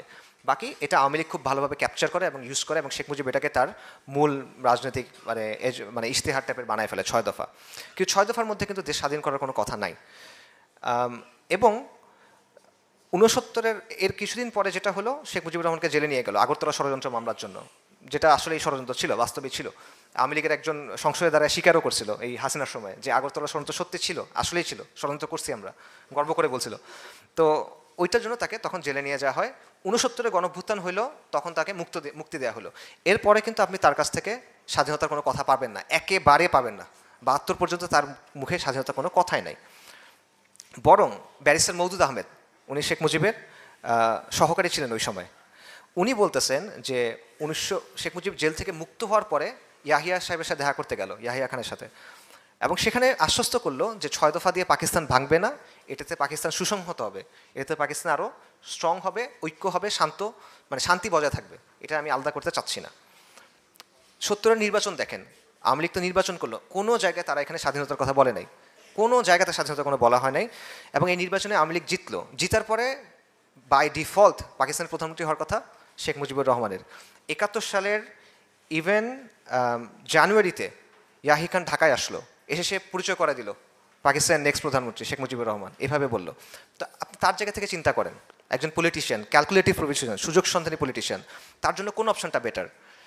যদি এভাবে চায় আমি পাকিস্তানের প্রধানমন্ত্রী হব, অন্য অপশনটা হলো একটা অনিশ্চিত সিভিল ওয়ার, তাই না? কোন অপশনটা সে চুজ করবে? সাধারণ মানুষ, লজিক্যাল মানুষ, সে বলবে যে আমি প্রধানমন্ত্রী হতে চাই। এবং এটাই শেখ মুজিবুর রহমানের পরবর্তী সব আচরণ থেকে আপনি এটা প্রমাণ পাবেন। এবং তাজ হাশমি সাহেব তার বইতে মার্কিন স্টেট ডিপার্টমেন্টের কয়েকটা ডকুমেন্টের কথা আনছেন। সেখানে মার্কিন দূতাবাসের কনসাল জেনারেল আর্চার কেন ব্লাড উনি বলতেছেন যে জানুয়ারি মাসে 1971 জানুয়ারি মাসে আওয়ামী লীগ নেতৃত্ব এবং ইয়াহিয়া খানের মধ্যে তলে তলে একটা সমঝোতা হয়ে গেছে।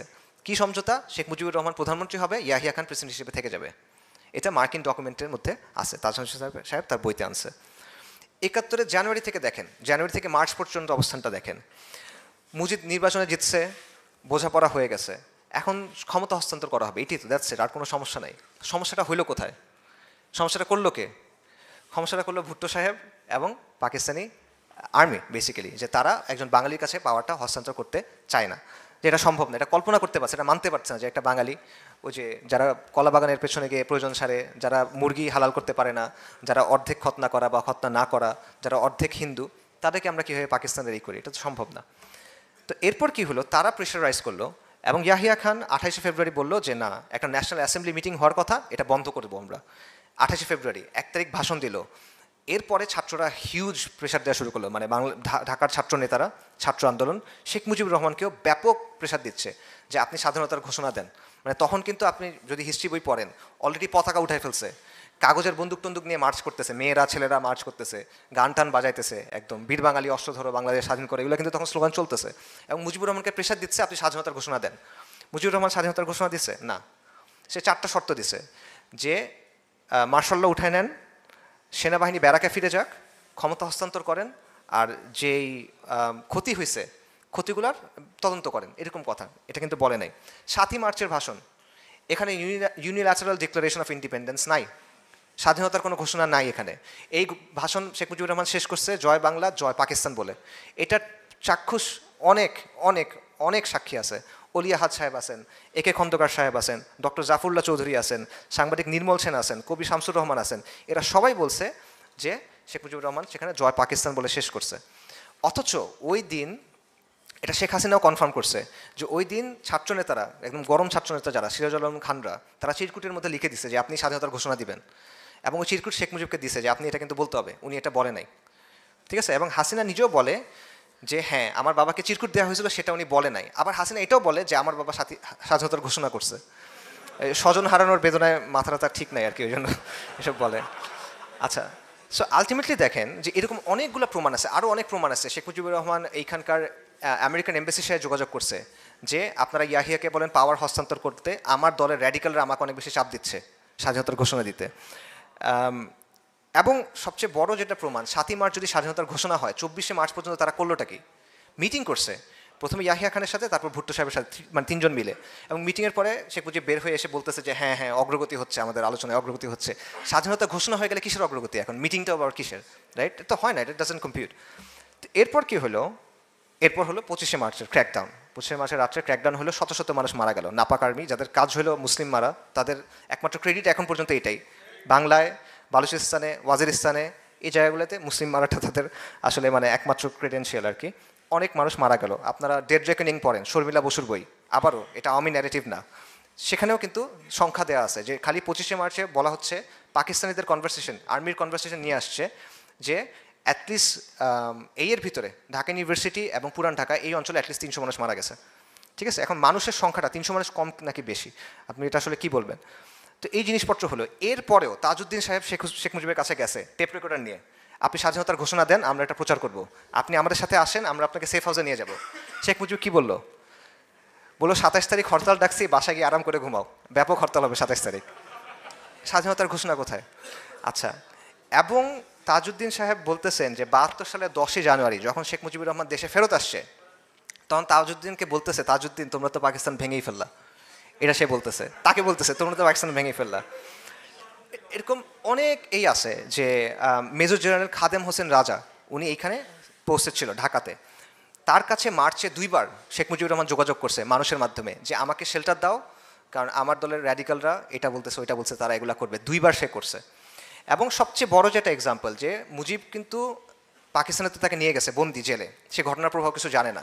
71 সালের 20শে ডিসেম্বর জুলফিকার আলী ভুট্টো গেছে তার সাথে দেখা করতে। ভুট্টো গিয়ে বলতেছে এই ঘটনা ঘটছে, এটা তো আলাদা হয়ে গেছে, এখন আমি পাকিস্তানের প্রেসিডেন্ট এবং আমি চিফ মার্শাল ল অ্যাডমিনিস্ট্রেটর। তো এটা কী হলো? আমি মেজরিটির নেতা, আমি নির্বাচনে দেখছি, আমি এটা হব, তুমি আমাকে রেডিও স্টেশনে নিয়ে যাও, টিভি স্টেশনে নিয়ে যাও, আমি বলতেছি এটা আবার ঠিক হয়ে যাবে, এরকম কথাটা সে বলা শুরু করছে। আচ্ছা, সো আলটিমেটলি আপনি দেখেন যে মুজিবুর রহমান লাইফের 3টা ফেজ আছে, আসলে 4টা ফেজ আছে, আসলে আমরা 3টার কথা বলি। একটা হলো প্রথমে সে পাকিস্তানের জন্য আন্দোলন করছে মুসলিম লীগের হিসেবে, তারপরে সে আমরা দেখি যে 56 বা 63 বা এই সময় পর্যন্ত সে চাচ্ছে যে বিচ্ছিন্ন বা মানে আলাদা করে ফেলবে ইন্ডিয়ার সাহায্য নিয়ে, লিফলেট বিলি করছে, আগরতলা ষড়যন্ত্র মামলা ইত্যাদি ইত্যাদি হয়েছে। কিন্তু যখন নেহেরু অসম্মতি জানাইছে, তারপর যেটা হয়েছে যে তার চিন্তা পাল্টাইছে এবং সে নিয়মতান্ত্রিক রাজনীতির দিকে গেছে। এবং আলটিমেটলি 69-এর পর থেকে আপনি দেখেন যে সে কিন্তু প্রধানমন্ত্রী হইতে চায় তখন, কারণ তার জন্য এটা তখন ক্লিয়ার একটা রাস্তা হয়ে গেছে। এবং সে আলটিমেটলি হয়েছেও, কিন্তু ফেয়ার অ্যান্ড স্কোয়ার নির্বাচনে জিতে সে হয়েছে, তার জন্য দরকার নাই এখন বিপ্লবী রাজনীতি করার, সেটা হয়েই যাচ্ছে। সো এইটা হলো আরেকটা বিষয়। এবং তার যে বৈশিষ্ট্য যে সে আসলে দুইটা দিককে খুশি রাখার চেষ্টা করতো, একদিকে সে পাকিস্তানি এলিট যেটা আছে বা পাকিস্তানের জেনারেলরা যারা আছে তাদের সাথে দেখা করতো এবং তাদেরকে বলতো হ্যাঁ হ্যাঁ ঠিক আছে পাকিস্তানের পক্ষে আছে এই সেই হ্যান ত্যান, আমি দেশপ্রেমী। আবার তার দলের যারা র্যাডিক্যালস যারা, তাদেরকে বলতো যে হ্যাঁ হ্যাঁ তোমাদের সাথে আছি, তোমরা কাজ করো, আগে যাও আগে যাও আগে যাও। সবাই সাথে কথা বলতো, সবার পিঠে হাত বলেতো, একজনের কথা শুনতো আর একজনের দিকে তাকাইতো, সবাইকে বুঝ দিয়ে রাখার একটা ক্যাপাসিটি তার ছিল। বড় নেতা তাদের এগুলো থাকে আসলে, মানুষ যেটা তার কাছে শুনতে চাইতো সেটা সে মানুষকে শোনাতে পারতো। কিন্তু সে তার নিজের একটা অপরচুনিটি খুঁজতো যে আমি এখান থেকে কীভাবে আসলে ক্যাশ করতে পারবো। এবং মুনতাসির মামুন লিখছে যে শেখ মুজিবুর রহমান একটা অনিচ্ছুক জাতিকে স্বাধীনতা নিয়ে আসছেন, স্বাধীনতা দিছেন, একটা অনিচ্ছুক জাতির জন্য তিনি স্বাধীনতা নিয়ে আসছেন। বাস্তবতা হলো যে ইতিহাস, প্রেক্ষাপট, তাকদির অনিচ্ছুক শেখ মুজিবকে একটা স্বাধীন দেশের প্রধান বানায় দিছে, এটা হলো বাস্তবতা। তো মূল কথা হলো মুজিব মেইন না, এখানে আসলে আরও অনেকগুলো প্লেয়ার ছিল, আমি সংক্ষেপে বলি, সময় বেশি নাই। একটা হলো সিরাজুল আলম খান বা নিউক্লিয়াস, এটা খুব ইম্পর্টেন্ট একটা রোল প্লে করে, এটা ছাড়া আপনি আসলে এই ব্যাপারটা বুঝতে পারবেন না। সেটা হলো যে 60-এর দশকের শুরু থেকে 1962 সময় থেকে ছাত্রলীগের মধ্যে একটা র্যাডিক্যাল অংশ ছিল যারা চাচ্ছিল বাংলাদেশকে স্বাধীন করে ফেলবে।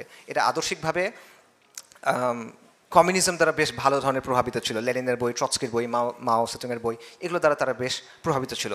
এবং এটা ছিল ইনিশিয়ালি এটা একটা সেলের মতো ছিল, 4 জনের মতো মানুষ ছিল, কাজী আরেফ, আব্দুর রাজ্জাক সাহেব, আবুল কালাম আজাদ এবং সিরাজুল আলম খান। সিরাজুল আলম খান ওনাকে বাংলাদেশের, এটা হলো মাস্টার মাইন্ড আসলে, এবং ফেক মাস্টার মাইন্ড না, মাস্টার মাইন্ড কথাটা এখন অনেক হালকা হয়ে গেছে, বাট সিরাজুল আলম খান আসলেই মাস্টার মাইন্ড। তাকে বাংলাদেশের রাজনীতির রহস্য পুরুষ বলা হয়, কাপালিক ডাকতো, দাদা ডাকতো, অনেক নামটাম ছিল।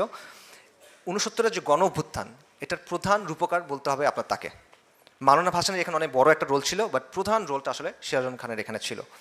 তো তাদের নেতৃত্বে নিউক্লিয়াস তারা একদম ওই যে রক্ত দিয়ে শপথ করছে, আঙ্গুল কেটে রক্ত দিয়ে শপথ করছে যে বাংলাদেশকে স্বাধীন করব আমরা, এটার আগ পর্যন্ত আমরা ব্যক্তিগত সুখ স্বাচ্ছন্দ্য সব কিছু ত্যাগ করলাম, এই টাইপের মানে রোমান্টিসিজমও তাদের মধ্যে ছিল। এবং তারা স্বাধীন বাংলা বিপ্লবী পরিষদ এই টাইপের জিনিসপত্র গঠন করছিল। এবং 66 থেকে 69 পর্যন্ত যেই সময়টায় মুজিবুর রহমান জেলে, ওই সময়টা রাজনীতির মধ্যে এরা অত্যন্ত পাওয়ারফুল হয়ে গেল, এই ছাত্রনেতারা, তারা অত্যন্ত পাওয়ারফুল হয়ে গেল। এবং আলটিমেটলি 69-এর গণঅভ্যুত্থানে একদিকে মাওলানা ভাসানী আরেকদিকে ছাত্রনেতারা, এরাই কিন্তু এই আন্দোলনটা উঠালো। 70 সালে তারা একটা প্রচারপত্র বিলি করলো যে 6 দফা যদি কার্যকর না হয়, এটা যদি মেনে নেওয়া না হয়, তাহলে বাঙালিকে মুক্তি সংগ্রাম করতে হবে, মুক্তি সংগ্রাম করে আলাদা করে ফেলতে হবে। এবং পতাকা প্রথম উঠানো, জয় বাংলা স্লোগান, এবং আলটিমেটলি আমার সোনার বাংলাকে জাতীয় সঙ্গীত হিসেবে নিয়ে আসা, পাকিস্তান, এই সবগুলা পতাকার ডিজাইনও, এই সবগুলো আলটিমেটলি নিউক্লিয়াসের উদ্যোগে করা, ঠিক আছে। সো অত্যন্ত গুরুত্বপূর্ণ। এবং সিরাজুল আলম খানের বক্তব্য হলো যে 70 সালে জেল থেকে বের হওয়ার আগ পর্যন্ত শেখ মুজিবুর রহমান জানতেন না যে আসলে আমরা কি করতেছি, পুরোপুরি তার আইডিয়া ছিল না। এবং জয় বাংলা স্লোগান এবং এই যে জাতীয় পতাকা আমরা বানাইছি, উনি এটার পক্ষে ছিল না ইনিশিয়ালি। আচ্ছা, এবং আলটিমেটলি যখন যুদ্ধ হইলো, এরাই কিন্তু আপনারা জানেন মুজিব বাহিনী ছিল, এরাই কিন্তু আলটিমেটলি মুজিব বাহিনী হয়, বিএলএফ হয়, এবং এটা ডিরেক্টলি ইন্ডিয়ান আর্মির আন্ডারে ছিল। আচ্ছা, আরেকটা ফ্যাক্টর দেখেন, এটা হলো ইস্ট বেঙ্গল রেজিমেন্ট বা পাকিস্তান আর্মিতে থাকা বাঙালি সেনা অফিসাররা। এবং এটার মধ্যে অনেক প্রমিনেন্ট মানুষ আছেন, মেজর জিয়া আছেন, মেজর জলিল আছেন, তাহের আছে, আবু তাহের, খালেদ মোশাররফ, এরা প্রমিনেন্ট, আরও অনেকে আছে আপনারা নাম জানেন। তারা যে বিদ্রোহ করবে এটা কারো হিসেবের মধ্যে ছিল না, এটা ইন্ডিয়ার হিসেবে ছিল না, এটা আমেরিকার হিসেবে ছিল না, নিউক্লিয়াসের হিসেবের মধ্যে ছিল না। কিন্তু আলটিমেটলি স্বাধীনতার ঘোষণাটা ওই দিক থেকে আসলো, তারা কিন্তু দিতে পারে নাই। শেখ মুজিবুর রহমান বলছে হরতাল ডাকবো এই সেই, ওইখান থেকে ঘোষণা আসে নাই। কিন্তু 27শে মার্চ জিয়াউর রহমান সাহেব যখন বললো উই রিভোল্ট, 25শে মার্চ রাতে বললো উই রিভোল্ট, আমরা বিদ্রোহ করছি, 27শে মার্চ কিন্তু কালুরঘাট থেকে তারাই এটার ঘোষণাটা দিল। তো পুরো সিচুয়েশন এটা কিন্তু আরেকটা ডাইমেনশন নিয়ে আসলো। এবং আলটিমেটলি বাংলাদেশ যে পুরোপুরি ইন্ডিয়ার পেটের ভিতর ঢুকে যায় নাই, মানে কন্ট্রোলের ভিতর ঢুকে যায় না, এটা একটা বড় কারণ, এটা আমাদের স্বীকার করতে হবে। সেটা হলো এই আর্মির এই অংশটা, যেটা পরবর্তীতে স্বাধীন বাংলাদেশের আর্মি হয়েছে, তাদের একটা ভূমিকা এখানে আছে, ঐতিহাসিক ভূমিকাটা আসলে অস্বীকার করার সুযোগ নাই। তো এখানে একটা প্রশ্ন দেখেন, পুরা ব্যাপারটাকে যারা বলেন যে ভারতীয় চক্রান্ত, তাদের অনেকে আবার এই আর্মি অফিসারদের অ্যাডমায়ার করেন, পছন্দ করেন। তা আপনি দুটো মিলাচ্ছেন কেমনে? যদি পুরো ব্যাপারটা ভারতীয় চক্রান্ত হয়, এরা কি ভারতীয় এজেন্টে বাস্তবায়ন করতেছিল? কারণ তারা তো ক্রুশাল রোল ছিল এখানে, অত্যন্ত ক্রুশাল রোল, গুরুত্বপূর্ণ রোল। তারা ওটা না করলে এটা আগাই না ঘটনা প্রবাহ। এটা আসলে কি? সো ব্যাপারটা আসলে এভাবে চিন্তা করার সুযোগ নাই। এখানে আরেকটা মেজর প্লেয়ার হলো জুলফিকার আলী ভুট্টো সাহেব। ওই যে শেখ মুজিবুর রহমান 7ই মার্চে বললো যে আপনি আমার কথা শুনলেন না, আপনি শুনলেন ভুট্টো সাহেবের কথা। এটাই ভুট্টো সাহেবের কথা কি ছিল? যে ক্ষমতা তাকে দেওয়া যাবে না, কোনো না কোনোভাবে মুজিবুর রহমানকে প্রধানমন্ত্রী বানানো যাবে না, এবং ভুট্টো সাহেব তার পক্ষে পাকিস্তানের মিলিটারি এলিট, পলিটিক্যাল এলিটদেরকেও সাথে নিয়ে আসতে পারলো। এবং এটার ফলে আলটিমেটলি এমন একটা পরিস্থিতি তৈরি হলো যেটা ভারত ক্যাপিটালাইজ করতে পারে। ভারতকে ক্যাপিটালাইজ করতে চাইবে, শুরু থেকে তার ইচ্ছা ছিল এটা ভেঙে দেওয়া। ভারতের জিওপলিটিক্যাল জায়গা থেকে তার উদ্দেশ্য, মিলিটারি মানে ন্যাশনাল সিকিউরিটির জায়গা থেকে তার উদ্দেশ্য সবসময় হবে এই জায়গাটাকে নিউট্রালাইজ করে রাখা। আপনি তাকে সুযোগ করে দিয়েছেন ওই কাজটা করার মাধ্যমে। এটা ছিল কথা। 78 সালে ইয়াহিয়া খানের একটা হলফনামা লাহোর হাইকোর্টে জমা হয়েছে। সেখানে সে বলছে যে পাকিস্তানের বিভক্তির জন্য মুজিব নয় বরং ভুট্টো দায়ী। 71 সালে ভুট্টোর অবস্থান ও বৈষম্যমূলক আচরণ পাকিস্তানের ঐক্যের জন্য শেখ মুজিবের 6 দশক দাবির চেয়ে বেশি ক্ষতিকর ছিল। ভুট্টোর পদের লোভ এবং অনমনীয় অবস্থানের কারণে পুরো পাকিস্তানে বিদ্রোহ সংগঠিত হয়। ইয়াহিয়া খান বলতেছে যে ভুট্টো আসলে মূল দায়ী। অবভিয়াসলি এখানে আরও প্লেয়ার আছে। আরও প্লেয়ারকে ভারতের একটা বড় ভূমিকা এখানে ছিল। নেহেরুকে মুজিব প্রস্তাব দিছিল, আপনি সাহায্য করেন আমরা ভেঙে দিব। নেহেরু ওইটা গ্রহণ করতে পারে নাই যে কোনো কারণে। নেহেরুর মেয়ে যে ইন্দিরা গান্ধী, সেটা গ্রহণ করছে। এবং বলা হয় যে ইন্দিরা গান্ধী বাংলাদেশ হওয়ার পর বলছিল 1000 সাল কা বদলা লে লিয়া। 1000 সালের বদলা কি? যে উপমহাদেশে যে ইসলাম মুসলিমদের যে শাসন ছিল এটার বদলা নিছি। আমি জানি না সে আসলে বলছে কিনা, আমি ট্রেস করার চেষ্টা করছি, ডিরেক্ট প্রাইমারি কোনো সোর্স পাই নাই। বাট এই কথাটা আলটিমেটলি তাদের অবস্থানটাকে বাস্তবে আসলে তুলে ধরে। ইন্ডিয়ার অবস্থানটা এরকম ছিল। পাশাপাশি এখানে আরও প্লেয়ার ছিল, রর অনেক কার্যক্রম এখানে ছিল। রিসার্চ অ্যান্ড অ্যানালাইসিস উইং, যেটা ভারতীয় গোয়েন্দা বাহিনী, বিশেষ করে দুজন ব্যক্তির নাম আপনারা অনেক হয়তো বা জানেন, চিত্তরঞ্জন সুতার এবং কালিদাস বৈদ্য। এবং এদের এক্সক্লুসিভ মিশন ছিল যে এখানে এসে একটা অংশকে ভাগ করে ফেলা। কিন্তু এটা 71-এ যে ভাগ হয়েছে ওরকম ভাগ না। এটার ভাগটা হলো যে এখানকে হিন্দু অধ্যুষিত যে এলাকাগুলো আছে সেগুলোকে নিয়ে একটা হিন্দু বাঙালিদের আলাদা দেশ করা। চিত্তরঞ্জন সুতার 2বার নির্বাচন করছে, একবার যুক্তফ্রন্ট থেকে পাকিস্তান আমলে, আরেকবার 72 সালে সম্ভবত, মানে 72 বা 73 সালে আওয়ামী লীগ থেকে 2বার সে নির্বাচনে জয়ীও হয়েছে। তার সাথে মুজিবের খুব ভালো সম্পর্ক ছিল, তার সাথে সিরাজুল আলম খানের খুব ভালো সম্পর্ক ছিল। 15ই আগস্টের সময় সিরাজুল আলম খান ছিল তার বাসায় কলকাতায়। কালিদাস বৈদ্য ছিল তারও এরকম। এবং 71 পরে এরা একটা আন্দোলন শুরু করছিল, এটা হলো স্বাধীন বঙ্গভূমি আন্দোলন। তাদের প্ল্যান ছিল দক্ষিণ পশ্চিমাঞ্চল, যেটা খুলনা, ফরিদপুর, পটুয়াখালী, বরিশাল, এগুলাকে তারা আলাদা করে ফেলবে। আলাদা করে একটা হিন্দু বাঙালিদের আলাদা দেশ হবে, স্বাধীন বঙ্গভূমি আন্দোলন, বাঙালি হিন্দুদের জন্য আলাদা দেশ। আপনারা দেখেন যে সামনে কিন্তু লং মার্চের অনেক ঘোষণা টোষণা আসতেছে, চট্টগ্রামে অনেক কিছু হচ্ছে। তো এগুলো খেয়াল রাখবেন, কারণ চিত্তরঞ্জন সুতার, কালিদাস বৈদ্য, এদের লোকজন বা এদের মতো লোকজন এখনও আছে। বিশেষ করে আওয়ামী লীগ যখন পাওয়ারে থাকে না, এটা তখন অনেক বেশি সক্রিয় থাকে। এটা মাথায় রাখার ব্যাপার আছে। সো শেষের দিকে যদি আমরা যাই, সেটা হলো যে 71 কি কাঙ্ক্ষিত ছিল নাকি অনাকাঙ্ক্ষিত ছিল, এটা একটা প্রশ্ন আসে। আমি বলবো 71 অবশ্যম্ভাবী ছিল, এটা ইনএভিটেবল হয়ে গেছিল। এই বাস্তবতাটা ইনএভিটেবল হয়ে গেছিলো, এবং এটা মূলত হয়েছিল পাক আর্মি, নাপাক আর্মি এবং পাক এলিটদের জন্য, সেখানকার যে পলিটিক্যাল এলিট তাদের জন্য। আপনি একটা দেশ বানাচ্ছেন ইসলামের নামে, আপনি একটা দেশ বানাচ্ছেন মুসলিম পরিচয়ের নামে, কিন্তু সেখানে ইসলামের কিছু নাই, সেখানে মুসলিম পরিচয়ের কিছু। তো এই অসন্তোষটা তারা তৈরি করছে, এবং এটাকে কাজে লাগাচ্ছে কে? ভারত। এটাকে কাজে লাগাচ্ছে সিরাজুল আলম খানরা, এটাকে কাজে লাগাচ্ছে র, এটসেট্রা এটসেট্রা। বাট তারা যদি এই কাজটা না করে, এই সিচুয়েশনটা এইভাবে তৈরি হয় না। ইসলামপন্থীদের ভূমিকার ব্যাপারে কিছু কথাবার্তা বলি, বিতর্কিত কথাবার্তা। সেটা হলো যে ইসলামপন্থীরা মোটা দাগের রাজনৈতিক ঐক্যের পক্ষে ছিল, যে পাকিস্তান অখণ্ড থাক এটার পক্ষে তারা ছিল। এটা আন্ডারস্ট্যান্ডেবল, আমি এটার জন্য তাদের দোষ দিই না। রাজনৈতিক একটা অবস্থান হইতেই পারে যে পাকিস্তান অখণ্ড থাক, এটা আমি চাই, ভারতের কররাজ্য না হোক, এটাই আমি চাই। কিন্তু সমস্যা কোন জায়গায়? সমস্যা হলো যে পাকিস্তান আর্মি তো ওয়ার ক্রাইম করছে, তারা তো যুদ্ধ অপরাধ করছে, এটা তো প্রমাণিত, এটা তাদের কমিশন দ্বারা প্রমাণিত। 71-এর পরে পাকিস্তানের বিচার বিভাগীয় তদন্ত হয়েছে, সেখানে তারা নিজেরা বলছে এটা।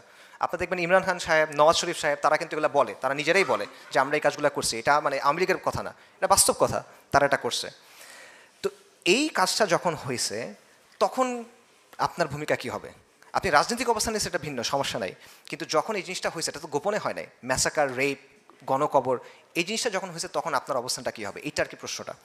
এখানে একটা জিনিস ক্লিয়ার করার দরকার আছে, সেটা হলো আওয়ামী প্রোপাগান্ডা, আওয়ামী লীগ যে যুদ্ধাপরাধের বিচার করছে কোট আনকোট, এইটার সাথে অ্যাকচুয়াল হিস্ট্রি তফাৎ করতে হবে। কারণ আওয়ামী লীগ যে যুদ্ধাপরাধের বিচার করছে এটা একটা ক্যাঙ্গারু কোর্ট ছিল, এটা একটা রাজনৈতিকভাবে মোটিভেটেড বিচার ছিল, এবং এটা বেসিক্যালি জুডিশিয়াল কিলিং ছিল। তারা বেসিক্যালি জামাত ইসলামের টপ লিডারশিপকে সরায় ফেলার জন্য এটা করছে ইন্ডিয়ার হেল্প নিয়ে। এইটা আমাদের বয়ান না, এই জায়গা থেকে আমি কথা বলতেছি না, এবং এই অবস্থানটার পার্থক্যটা বোঝা জরুরি আছে। আমার পয়েন্টটা হলো, এবং এটাও আমরা বিশ্বাস করি না যে মনে করেন আবারও রাজাকার যারা ছিল সেখানে বিভিন্ন দলের লোক ছিল, নিজামী ইসলামী ছিল, মুসলিম লীগ এটসেট্রা, সেকুলার পার্টির লোকজনও ছিল, কিন্তু আল বদর বা আল শামস যেগুলো ছিল এগুলো গঠিত হয়েছিল পাকিস্তানি ছাত্র সংঘ, মানে অর্থাৎ ইসলামী ছাত্র শিবিরের যেটা ফোররানার তাদের দিয়ে। সো তারা রেপ করছে, লুট করছে, ডাকাতি করছে, এটা আসলে বিশ্বাস করা কঠিন, কারণ আলটিমেটলি তারা তো ইসলামী রাজনীতি করে, ইসলামী আদর্শ ধারণ করে। তা আমি আমার মুসলিম ভাই সম্পর্কে তো আমার বেসিক কিছু ধারণা আছে, সে গিয়ে রেপ করবে, লুট করবে, মানে এই জিনিসটা আসলে বাস্তবসম্মত না, এটা বিশ্বাসযোগ্য না। কাজেই মত পথের পার্থক্য থাকে মানুষের মধ্যে, অবশ্যই থাকে, কিন্তু আপনার মুসলিম ভাইয়ের প্রতি বেসিক কিছু ইনসাফ আপনার করতে হবে আল ওয়ালা আল বারার জায়গা থেকে। আনফর্চুনেটলি এটা অন্য সাইড থেকে পাওয়া যায় না, যে সেকুলার, কুফার, মুশরিক, মুরতাদ, জিন্দিক, এদের যে ভাষা, এদের যে নীতি, সেটা দিয়ে তারা আমাদেরকে বিচার করে, সেটা তারা আমাদের উপর প্রচার করে, কিন্তু ওই লেভেলে আমরা নামতে পারবো না। আমাদেরকে আল ওয়ালা আল বারার জায়গা থেকে দেখতে হবে, আমাদেরকে শরিয়ার জায়গা থেকে দেখতে হবে, আমাদের ইনসাফ এবং আদল করতে হবে। কাজে এটা আসলে বিশ্বাসযোগ্য না যে তারা ওই সময় রেপ করছে, তারা ওই সময় লুট করছে, খুন করছে, এটা আমি একেবারেই বিশ্বাসযোগ্য মনে করতেছি না। কিন্তু সমস্যা কোন জায়গায়? সো এই জায়গাটা এটা বোঝা যায় সেকুলাররা যা বলে আর আমরা যা বলি দুটো গ্রাউন্ড এক না, দুটোকে একসাথে মেলানোর সুযোগ নেই, দুটো ডিফারেন্ট।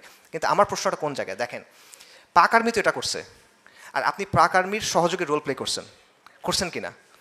আপনি আমাকে বলতে পারেন যে ভাই আমি তো কিছু করি নাই, আমার দ্বারা এগুলো কিছু হয় নাই, ফাইন, আপনার দ্বারা হয় নাই, 100% বিশ্বাস করলাম, কিন্তু ওরা যখন করছে তখন আপনি কি করছেন?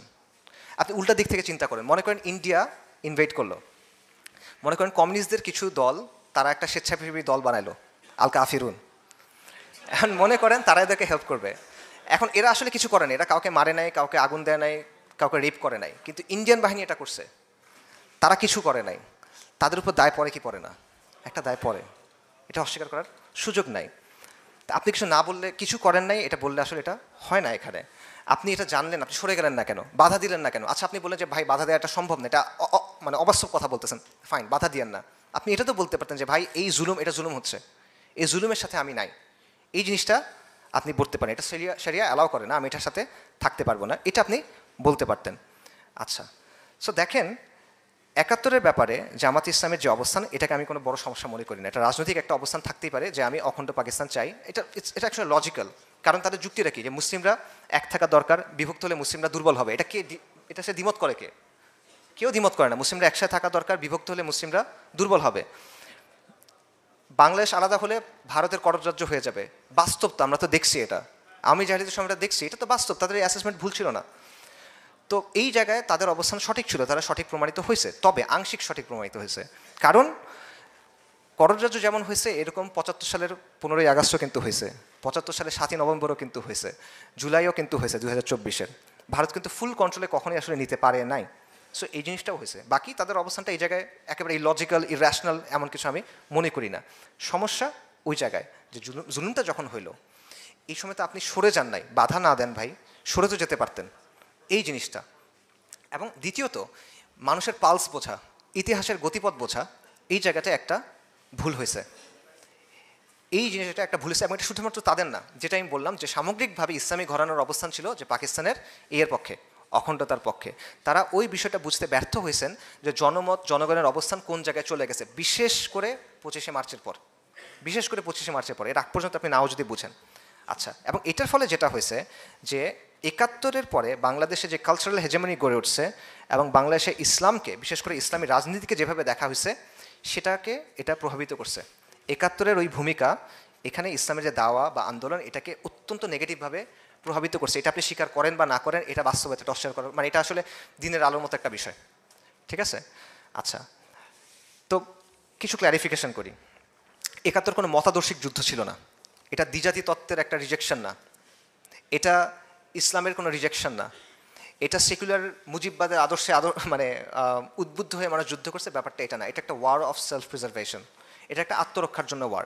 তারা ক্র্যাকডাউন করছে, তারা এসে মারতেছে, আপনি বাধ্য হয়ে তখন এই করছেন। আপনার আগে থেকে একটা রাগ আছে, আপনার একটা জিদ আছে, আপনার সাথে বৈষম্য করতেছে, আপনাকে আধা হিন্দু বলতেছে, এই সেই বলতেছে, এগুলোর কারণে পাকিস্তান আর্মি ফুল অপশন ছিল এটা বন্ধ রাখার।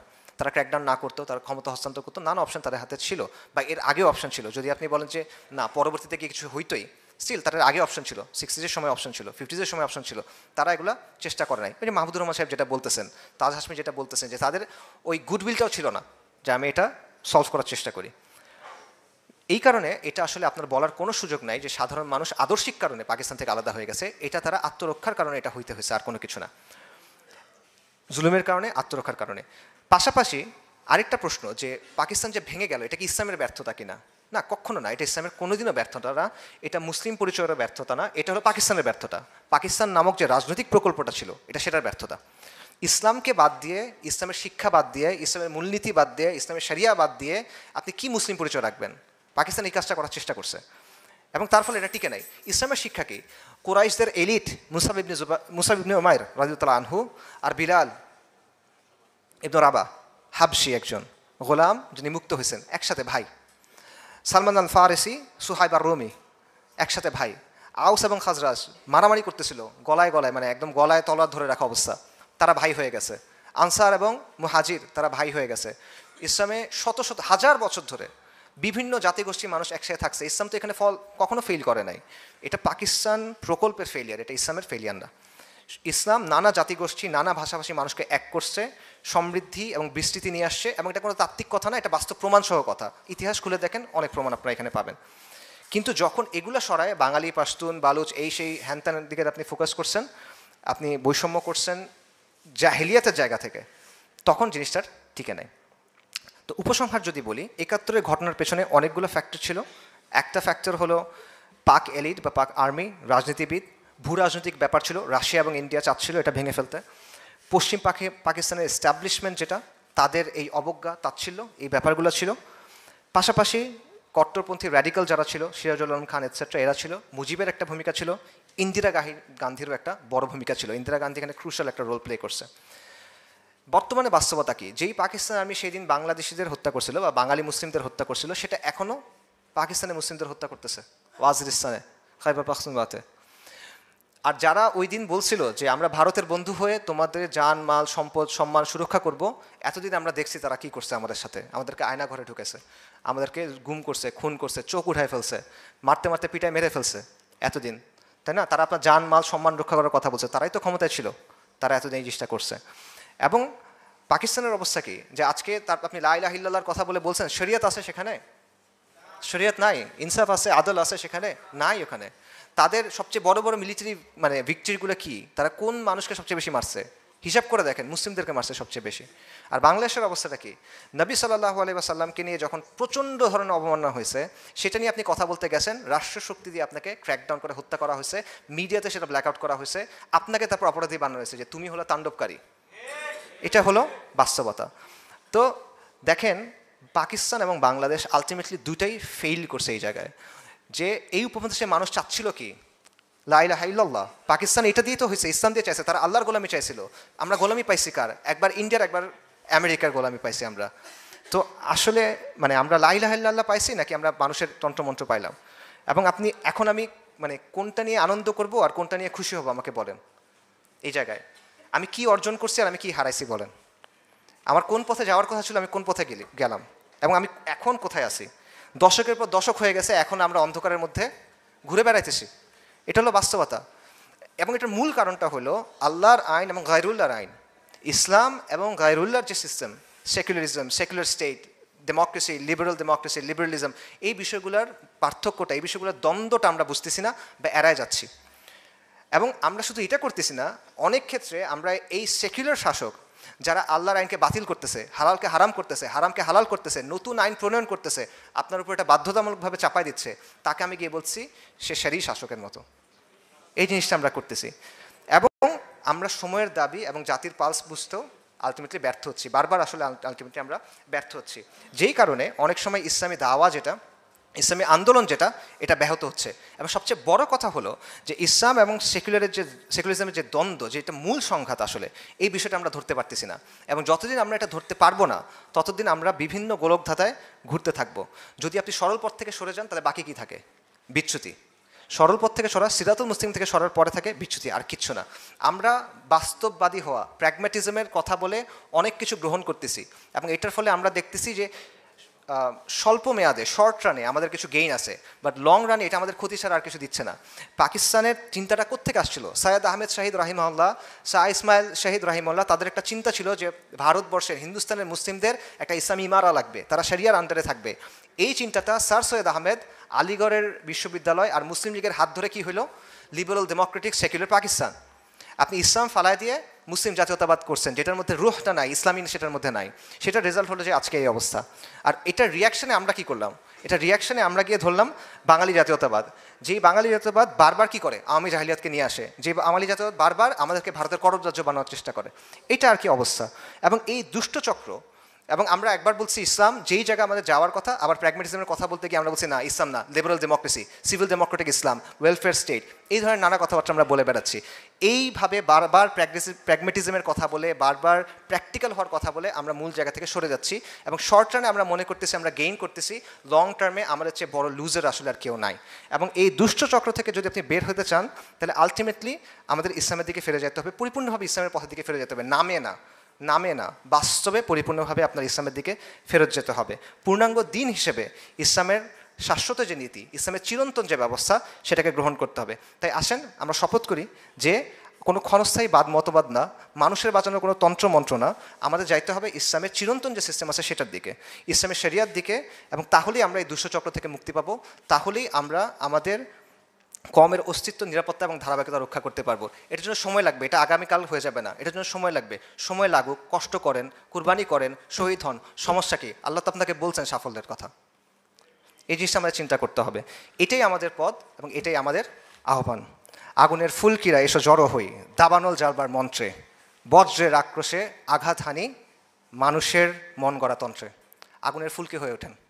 ওয়া আখিরি দাওয়ানা আলহামদুলিল্লাহি রাব্বিল আলামিন। আসসালামু আলাইকুম।